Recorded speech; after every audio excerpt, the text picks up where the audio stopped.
영준아. 나 있잖아, 어제 남편이랑 싸울 뻔했어. 왜? 무슨 일 있어? 내가 남편한테 나 장점이 뭐야? 그랬더니 없다는 거야. 없어. 그래서 내가 그다음에 단점이 뭐야? 그랬더니 이번엔 너무 많아서 말을 할 수가 없다는 거야. 그래서 속으로 야, 이 사람 그럼 나랑 왜 살지? 이런 생각이 드는 거야. 왜 살긴 어쩔 수 없이 사는 거지. 아니 나도 따지고 보면은 와이프의 장점보다 단점이 훨씬 더 많아. 너도 그래? 난 형님이 이해가 가는데. 그럼 살아야 되냐 말아야 되냐. 살아야지 당연히. 목사님한테 좀 확인 좀 해봐야겠어. 목사님이 아실까? 그럼 여쭤보자. 그래. 목사님! 목사님! 나 여기 있는데. 목사님! 아니 그 남편 나쁘다. 내가 얘기 다 들었는데. 저 너무 속상해요. 속상할 만하다. 아니 진짜 그랬어? 네. 아니요. 성현 씨는 저 단점보다 장점이 많은데. 이 강준 씨 그렇게 느끼지 않아요? 그렇죠. 네. 아니 목사님, 성현 씨의 장점 혹시 장점은 있나요? 스펀지예요. 뭐든지 잘 빨아들이잖아요. 잘 빨아들여. 남편이 알면서 얘기 안 하는 거겠죠, 그러면? 아니 근데 제가 볼 때는 그거는 이제 너무 이렇게 부부라고 하는 게 임으로 오니까 그렇게 얘기하는 거지 속으로는 안 그럴 것 같아. 정말 좋으니까 살지. 그러면은 오늘 한번 물어봐야겠어요. 그러니까. 사랑하냐고. 정답. 느낌이 네. 사랑과 전쟁 느낌.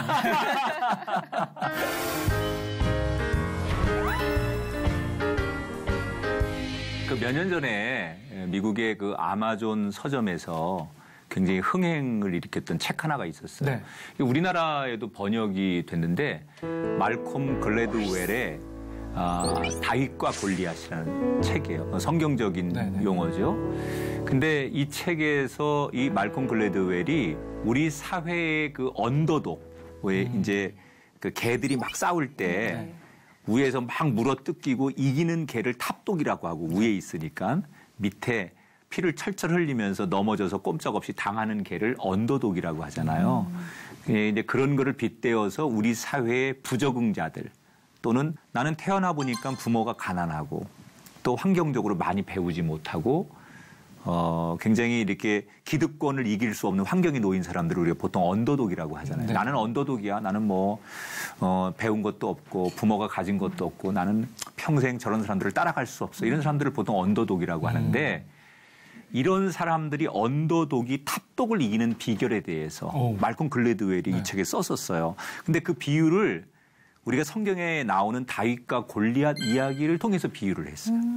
그래서 굉장히 이제 이 책이 화제가 됐었는데 어떤 얘기냐면 다윗과 골리앗이 전쟁을 하잖아요. 네. 그 유명한 그 물맷돌을 던져서 골리앗을 무너뜨리는 장면이 나오는데 이 당시의 전쟁은 막 군인들이 한꺼번에 싸우지 않고 고대 사람들이 우리보다 지혜로운 점이 하나 있었어요. 전쟁을 할 때 야, 우리 부하들까지 피 흘리게 하고 많은 사람을 죽이게 할 필요 뭐 있냐. 그냥 장군들끼리 싸워가지고 이기는 쪽이 전쟁에서 이기는 걸 하자. 멋지다. 너무 많은 사람을 희생시킬 필요는 없지 않냐. 그래서 종종 장군과 장군, 리더와 리더가 싸우는 전쟁은 고대에서 흔했던 전쟁이에요. 그래서 이 다윗과 골리앗이 그 백성들을 대표해서 나오는 거예요. 1대1로. 그 배경이. 그런데 우리가 잘 아는 대로 골리앗을 그동안 수 없는 사람들이 넘어뜨리기 위해 도전을 했지만 골리앗을 넘어뜨리지 못해요. 네. 계속 골리앗 앞에 다 지는 거야. 그러니까 골리앗은 아마 전적으로 따지면 뭐 백전백승 1000번을 싸우면 1000번을 다 지금까지 이긴 거죠. 그래서 골리앗은 굉장히 유명한 장수였단 말이에요. 그 왜 그동안 수 없는 사람들이 골리앗 앞에 도전을 했는데 골리앗을 이기지 못했을까?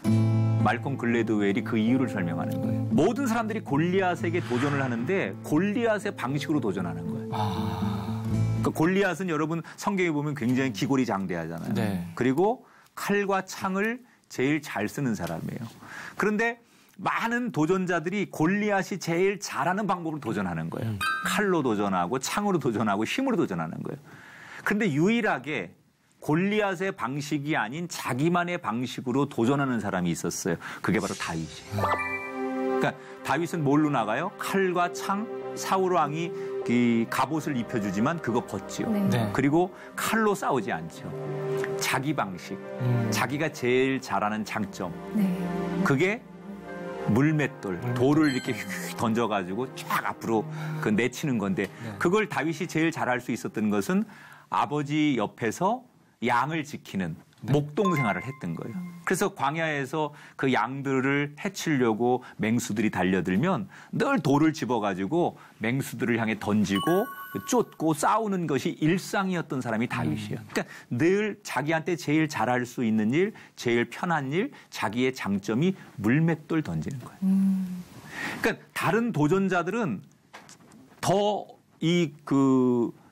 골리앗보다 더 큰 칼을 가지고 나가거나 아주 튼튼한 갑옷을 입고 나가는데 다윗은 그런 거 없이 자기가 제일 잘할 수 있는 것. 사실은 객관적인 걸로 보면 골리앗 앞에 다윗은 아무것도 아니에요. 이길 수 없는 존재예요. 언더독이죠. 탑독 앞에 깔린 언더독인데 이 다윗이 탑독을 이겼다는 거죠. 네. 그 비결이 뭐예요? 자신의 강점을 그대로 드러냈기 때문에. 그러니까 우리가 아까도 성현 씨, 강준 씨 단점, 장점 얘기했지만 사실은 단점 얘기할 필요 없거든요. 우리가 하나님은 우리의 단점을 가지고 그걸 보완해서 우리를 쓰시는 분이 아니라 이미 우리한테 있는 장점을 가지고 우리를 쓰시는 분이에요. 그러니까 우리는 되게 내가 이게 보완하고 이 약점을 좀 채운 다음에 그때 일하고 그때 쓰임 받아야지 이렇게 말하지만 하나님의 관점은 그렇지 않거든요. 이미 우리한테 있는 장점만으로도 우리가 쓰기에 충분한 사람이라는 거예요. 아멘. 그래서 있는 그 모습 그대로 강준 씨나 성현 씨는 내가 볼 때 최고의 일꾼으로 쓰임 받을 수 있고 앞으로 다윗보다 더한 사람이 될 수 있다. 아멘. 그것은 내가 제일 잘하는 것, 하나님이 나에게 주신 달란트가 이거구나라는 것을 알면 얼마든지 우리보다 사회적으로나 세상적으로 유능한 사람들을 우리가 경쟁해서 이길 수 있다. 이게 바로 성경의 법칙이에요. 아멘.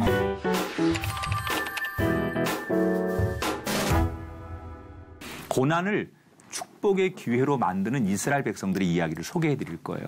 지난 시간에 블레셋 사람들이 그 암소 2마리로 언약궤를 다시 이스라엘로 보내는 이야기. 자기들이 감당을 못하니까 언약궤를 이스라엘로 다시 돌려보내잖아요. 이 언약궤가 이스라엘 국경에 벳세메스라고 하는 지역에 옵니다. 드디어. 블레셋에서 이제 그 소 2마리가 언약궤를 끌고서 이스라엘 진영으로 묵묵히 와서 벳세메스라고 하는 지역으로 들어오게 돼요. 그때 모든 이스라엘 백성들이 길거리 뛰쳐나와가지고 그 언약궤를 호기심으로 쳐다보는 거예요. 왜냐하면 우리들의 자존심이었던 하나님의 임재의 상징이었던 언약궤를 빼앗겼잖아요. 블레셋의 전쟁에서. 그런데 그게 저절로 돌아오는 거예요. 그러니까 얼마나 이스라엘 백성들이 좋았겠어요. 그래서 길거리 나와가지고 그거를 막 그냥 호기심으로 보는 거야. 그런데 무슨 일이 생기느냐. 하나님을 우리가 호기심으로 보면 안 되잖아요. 네. 그죠? 하나님을 인간의 잣대로 보면 안 되는 거거든요. 그런데 이스라엘 백성들이 이 언약궤를 그냥 자기들의 호기심, 마치 무슨 인기 연예인 보듯이 세상의 물건 보듯이 하나님의 거룩한 언약궤를 그렇게 바라보다가 하나님의 진노를 당해서 이 벳세메스 지역의 사람들이 많은 사람들이 죽음을 당해요. 그러니까 몰살을 당하는 거죠. 그러니까 우리가 하나 깨달아야 될 것은 우리가 하나님을 사람의 기준으로 보면 안 되거든요. 마치 하나님 앞에 예배할 때 인기를 얻으려고 하거나 사람을 모아놓고 하나님을 대하듯 대하는 게 아니라 하나님은 하나님이죠. 하나님은 모든 신위에 뛰어난 분이고 창조주고 우리를 구원하신 구원자시고 이렇게 하나님을 바라봐야 되는데 마치 인간의 잣대로 하나님을 바라보면서 하나님을 사람의 평가의 기준으로 우리의 가슴과 우리의 머리로 집어넣고 하나님을 평가하려고 하면 하나님을 만나도 그것은 뭐죠? 하나님을 모욕하는 거예요. 그죠? 우리가 나 위에 다른 신을 두지 말아라. 이 하나님을 모욕하지 말라는 거거든요. 그런데 하나님을 만나서도 하나님을 안 만나고 모욕하는 방법도 있지만 하나님을 만나놓고도 모욕하는 방법이 뭐예요? 하나님을 우습게 보는 거예요. 하나님 앞에 나가서 하나님 마음대로 해보세요. 라든지 마치 우상을 섬기듯 하나님을 갖다가 대하면 그건 뭐죠? 하나님을 모욕하는 거예요. 이 벳세메스의 사람들이 하나님을 모욕하는 거죠. 그래서 역사에 의하면 벳세메스 사람들이 굉장히 많은 사람들이 죽음을 당해요. 그러니까 그때서야 이 이스라엘 백성들이 공포를 느끼는 거예요. 언약궤가 우리한테 이렇게 많은 죽음을 주고 아픔을 주니까 처음에는 막 환호했던 이스라엘 백성들이 이 언약궤가 두려운 거예요. 그래서 너도 나도 이 언약궤를 맞이하려고 하지 않아요. 모시려고 하지 않아요. 네. 그래서 이 언약궤가 할 수 없이 어디로 가느냐?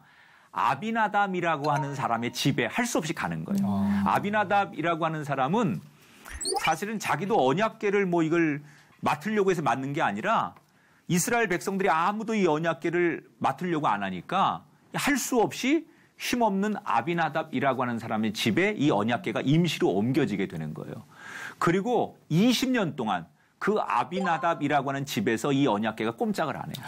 20년 동안. 예. 왜냐하면 20년 동안 이스라엘 백성들에게 이 언약궤는 어떤 거였느냐? 하나님을 만나는 신비롭고 축복의 언약궤가 아니라 두려움. 그렇죠. 자기들을 죽이고 고통스럽게 하고 자기들이 감당할 수 없는 그런 거라고 생각하는 거예요. 그래서 언약궤 앞에 누구도 나가지를 못하는 거예요. 언약궤를 찾지 않는 거예요. 그러니까 이런 거 있잖아요. 우리가 트라우마라고 하는 거 있잖아요.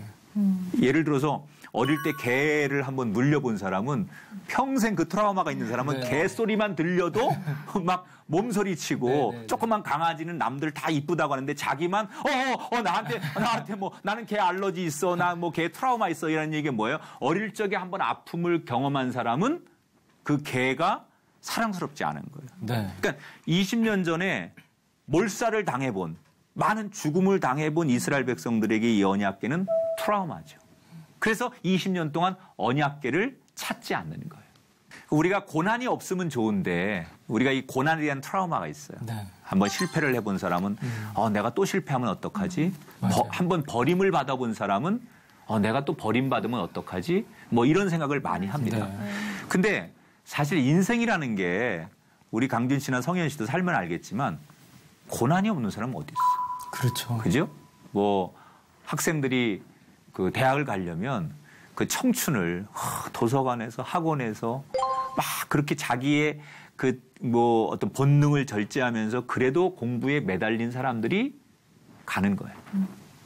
뭐 우리 성현 씨 쌍둥이 낳았지만 출산에 고통 없이 아기를 낳을 수 있다면 얼마나 좋겠어요. 그런데 출산이라고 하는 고난을 만나야만 결국은 예쁜 아기를 얻을 수 있는. 군대를 가고 싶은 남자는 없겠죠. 그런데 우리 한국 상황에서는 군대를 갔다 와야만 우리가 뭐 이렇게 좀 남자다워지는 거죠. 남자가 되는 거죠. 근데 이게 군대 갔다 온 사람도 두 가지인 것 같아요. 군대 가가지고 좀 성숙해서 돌아오는 남자가 있는가 하면 네, 저 같은 가서 사람. 그렇지. 아니 저게 장점이라니까. 저 막 그 굉장한 자신감 이런 게 강준 씨의 장점이에요. 네. 감사합니다. 성현 씨가 인정을 안 하려고 그래. 인정 좀 아니, 해주세요. 군대 가기 전에 어땠을까? 이것보다 더 찌질했어요. 아니 근데 군대 안 갔다 왔다고 해도 믿을 만큼 좀 이렇게 굉장히 동안 아니에요, 강준 씨는? 나 볼 때마다 맞죠. 결혼했다 그러면 깜짝 귀엽죠. 놀래요. 애 어른이라고 했어요. 그 정도로 제가 성숙했습니다. 네, 여기서 끊겠습니다. 더 나가면 교만 아니에요? 네, 알겠습니다. 그렇게 성숙해지는 강준 씨 같은 사람도 있는가 하면 어떤 사람은 원래는 안 그랬는데 군대 가가지고 못된 걸 배워오는 사람이 있어요. 뭐 고참들한테 욕을 배운다든지, 뭐 담배 피는 걸 배워온다든지, 뭐 이래가지고 군대 가가지고 오히려 그 고난의 시간을 성숙해져서 돌아오는 게 아니라 더 못돼서 돌아오는 사람이 있어요. 그래서 우리가 고난도 엄밀히 말하면 두 가지예요. 하나는 생산적 고난이 있고 또 하나는 파괴적 고난이 있어요. 고난 때문에 사람이 철이 들고 어떤 사람 남자다워지고 또 엄마다워지고 그리고 목사는 목사다워지고 네. 그런 게 있는가 하면 어떤 사람은 오히려 그 고난 때문에 자신을 더 학대하고 굉장히 부정적이고 주변에 대해서 원망하고 그리고 뭐 난 안 돼. 세상은 공평하지 않아. 하나님이 어디 있어. 고난 때문에 모든 것을 포기하고 원망하는 사람. 이게 뭐예요? 자신의 인생뿐 아니라 자신의 가정 그리고 주변의 모든 사람들을 아주 힘들게 하는 이런 사람을 보통 파괴적 고난이라고 해요. 그러니까 우리가 고난을 만나도 이것 때문에 내 자신이 성숙해지고 철이 들고 깨닫고 그리고 하나님 앞에 겸손해진다면 그 사람은 그 고난이 자신에게 생산적 고난이지만 이 고난을 한번 당해보니까 세상은 뭐 열심히 살아도 소용없어. 나는 뭐 하나님이고 뭐 필요 없어. 이러면서 모든 끈을 놓는다면 이 사람은 파괴적 고난을 만나는 거예요. 그래서 우리가 고난을 안 만날 수는 없지만 기왕이면 우리의 고난이 생산적 고난이 되도록 늘 우리가 그것을 받아들이고 자기의 것으로 만들어야 된다. 자, 지난 20년 동안 언약궤 앞에 트라우마를 가지고 그 언약궤를 바라보면서 두려웠던 이스라엘 백성들은 과연 생산적 고난이었을까, 파괴적 고난이었을까? 오늘 성경에 이제 그 답이 나오거든요. 자, 7장 2절 말씀이거든요. 강준 씨가 한번 읽어볼까요? 2절 말씀이요. 아, 네. 열심히 연습해왔습니다. 네. 아나운서의 이제 아나운서 목소리로. 타이틀을 좀 떼려고요. 네.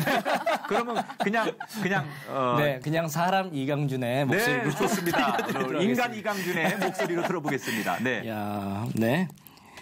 이게 발음이 되게 어려워요. 네. 네. 괴가 기럇 여아림에 들어간 날부터 20년 동안 오래 있은지라 네. 이스라엘 온 족속이 여호와를 사모하니라. 네, 자 보세요. 거기 괴라는 것은 앞에 없지만 언약궤를 말하는 거죠. 언약궤가 기럇 여아림에 들어간 날부터 20년 동안 오래 있었는데 어떻게 됐다고요? 20년 동안 이스라엘 백성들이 뭘 깨달아요? 20년 동안 오래 있으면서 온 족속이 여호와를 오히려 사모했다 그랬어요. 그러니까 지난 20년 동안 20년 전에 겪은 트라우마, 이 언약궤가 정말 두렵고 공포스럽고 우리가 감당할 수 없는 무서운 거구나라는 것을 깨달으면서 그 고통의 순간, 무서움의 순간 20년을 견디면서 그들이 뭘 깨달아요? 하나님이 필요하구나. 만약에 20년 동안 그들이 하나님은 무서우니까 가까이 하지 말자. 우리가 하나님 말고 오히려 우리가 마음대로 할 수 있는 다른 신을 섬기자. 이랬다면 지난 20년이 이스라엘 백성들에게는 파괴적 고난이 되었을 텐데 다행히도 이스라엘 백성들이 20년 동안 뭘 느껴요? 하나님을 오히려 사모하고 사랑하는 마음. 20년 동안 그들이 뭘 느꼈느냐? 하나님 없이는 안 되겠구나. 우리가 하나님 붙들지 않고는 하나님을 만나지 않고는 살 길이 없구나라는 것을 이 사람들이 깨닫게 되었다는 거예요. 그래서 3절에 보니까 이 사람들이 변화의 고백을 합니다. 성현 씨가 한번 3절을 읽어볼게요. 사무엘이 이스라엘 온 족속에게 말하여 이르되 만일 너희가 전심으로 여호와께 돌아오려거든 이방 신들과 어렵죠. 네. 아스다롯을 너희 중에서 제거하고 너희 마음을 여호와께로 향하여 그만을 섬기라. 그리하면 너희를 블레셋 사람의 손에서 건져내시리라. 네. 아멘. 자, 이스라엘 백성들이 20년 전에 겪었던 그 언약궤의 무서움 앞에서 이제 벗어나기 위해서 하나님을 사모하니까 지금 여기 사무엘이 뭐라고 그들에게 명령해요? 너희가 정말로 여호와께 돌아오려고 하거든 이방신, 그죠? 우상을 버려라 그 말이에요. 자, 근데 사실은 이게 문자적으로는 지금 하나님께서 너희들이 우상을 버리고 내게로 돌아와라 이렇게 말씀하신 거지만 현실적으로는 굉장히 어려운 거예요. 왜 어려우냐면 이 당시 이스라엘 사람들이 섬겼던 우상이 어떤 우상이냐면 바알신 가운데 이스다롯이라고 하는 이방신이에요. 근데 이스다롯이라는 이방신은 어떤 거냐면 풍요와 곡식의 신이에요. 네. 이스다롯이라는 게 자기들에게 풍요를 주고 농사지면 풍년을 주고 먹을 것과 부유함을 주는 신이 바로 이 사람들이 믿었던 신이에요. 그런데 하나님께서 뭐라고요? 그 너희들에게 풍요와 그리고 부유함을 준다고 믿었던 그것을 버리고 내게로 와라. 그러니까 현실적으로 우리가 여러분 이 말을 우리식으로 말하면 너 그 좋은 지금 다니는 직장, 네 비즈니스, 네가 돈 벌 수 있는 막 장사 잘 되는 그 모든 거 내려놓고 내게 와서 무릎 꿇어라. 그 말 아니에요. 네. 근데 당장 급한 게 먹고 사는 거니까. 그렇지. 이 당시에도. 그래서 어렵다는 거예요. 사람이 먹는 문제 또 당장 이렇게 눈에 보이는 물질 문제가 인간에게 가장 큰 거 아닙니까? 그래서 여러분 그 아담과 하와가 에덴 동산에서 결국 뭐 때문에 넘어지는 먹는 문제로 넘어지는 사람이 먹고 사는 문제가 걸리게 되면 이게 인간은 아주 본능적으로 가거든요. 그러니까 뭐 그 예수님께서 광야에서 40일 금식할 때 시험 당하는 것도 돌이 떡이 되게 해요. 이 먹는 문제를 가지고 인간을 유혹하는 게 사탄이에요. 그러니까 우리가 지금 이 세상에 살면서 이 풍요라는 거, 쾌락이라는 거, 잘 먹고 잘 입고 뭐 우리가 부유하게 사는 거 이게 어떻게 보면 축복 같지만 축복을 가장한 사탄의 가장 고도의 유혹이 때로는 부유함이에요. 그래서 우리는 부유함 속에서 이것이 하나님의 축복인지 아니면 하나님을 가장한 사탄의 또 다른 우리 앞에 유혹인지를 잘 구분할 수 있어요. 그래서 풍요가 하나님 앞에 축복이 되려면 내가 아무리 많은 것을 소유해도 이 풍요보다 더한 것이 하나님이십니다. 그리고 이 풍요를 주시는 분이 하나님입니다라고 하는 자기 중심의 신앙이 없는 한 그 풍요가 부유함이 우리에게 유혹이 되고 우상이 될 수 있다. 그러니까 하나님께서 너희들이 먹고 사는 이 문제를 거절할 수 있느냐. 자, 지금 이스라엘 백성들이 있는 곳이 어디예요? 광야 아니에요. 사막 아니에요. 거기에서 너희들이 먹는 이 생존을 위해 먹는 이 물을 사막에 부어버리고 너희들이 당장 먹을 양식을 다 버리고 나 여호와 야훼 하나님만을 향해서 오라.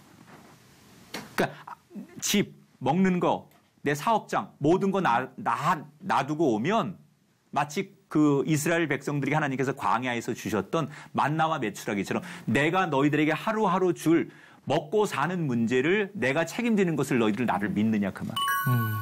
그게 진짜 신앙이에요. 하나님은 그 결단을 요구하는 거예요. 강준 씨가 아나운서로서 어떻게 보면 갈등하죠.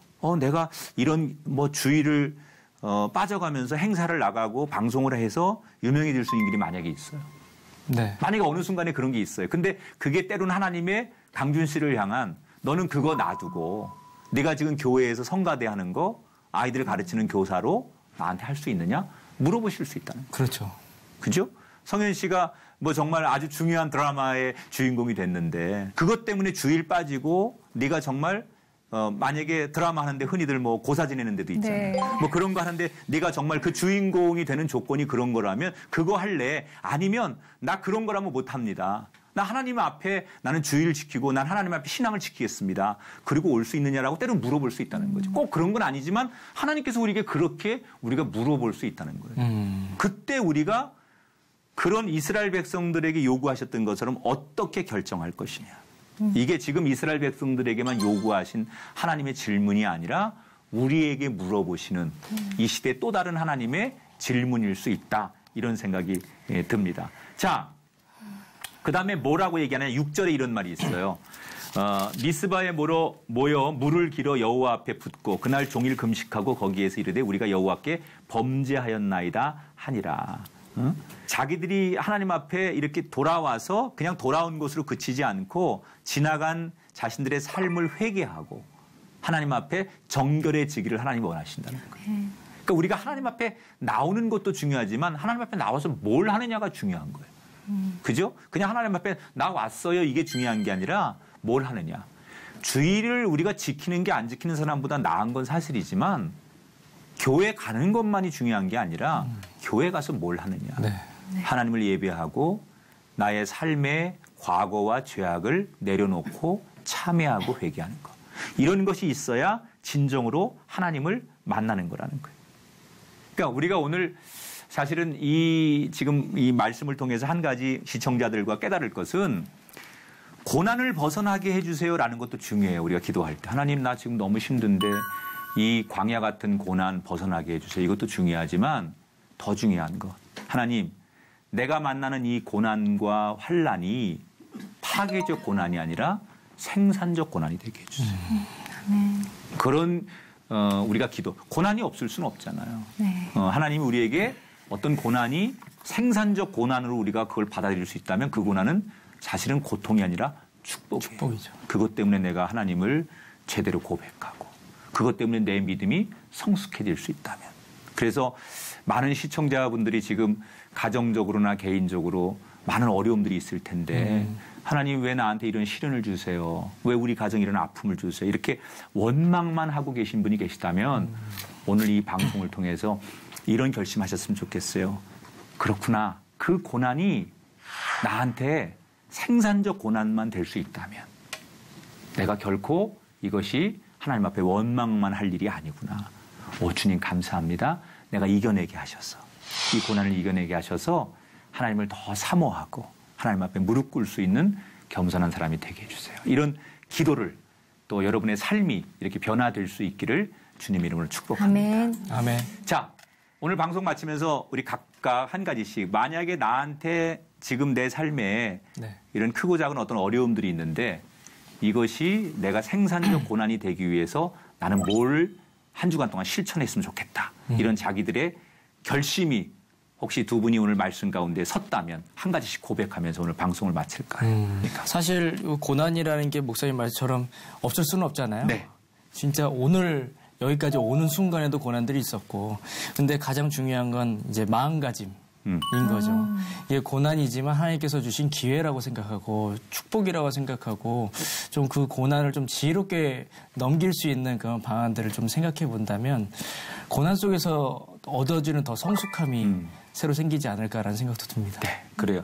그런 고백들이 자기를 성장시키는. 네, 맞습니다. 성현 씨는 혹시? 저는 오늘 목사님 말씀 듣고서는 왜 그런 예배 중에도 어느 때는 목사님 말씀이 되게 은혜고 어떨 때는 귀에 안 들어오는 거예요. 근데 문제는 목사님이 그날 설교가 특별히 뭐가 잘못됐거나 이게 아니라 제 마음밭이 문제였더라고요. 그래서 저도 마음밭을 바꾸자. 네, 생산적 고난이 되기 위해 마음밭을 바꾸자 이런 결심을. 아멘. 그 얘기 들으니까 나도 좀 찔리네. 목사님 최고예요 오늘 말씀. 더 좋은 말씀을 전하기 위해서 나도 노력하고 또 그 말씀을 받아들일 수 있는 좋은 마음밭이 되기 위해서 우리도 노력하고. 그래서 우리 모두 하나님이 주신 지금의 고난. 우리 찬송가에 그런 거 있잖아요. 왜 나만 겪는 고난이냐고 불평하지 마세요. 그것이 하나님이 고난의 뒤편에 있는 주님이 주실 축복을 바라볼 수 있는 성숙한 그리스도인이 되셨으면 좋겠습니다. 아멘. 인바이블 오늘 여기서 강의 마치고요. 다음 시간 다시 찾아뵙겠습니다. 여러분 고맙습니다. 감사합니다.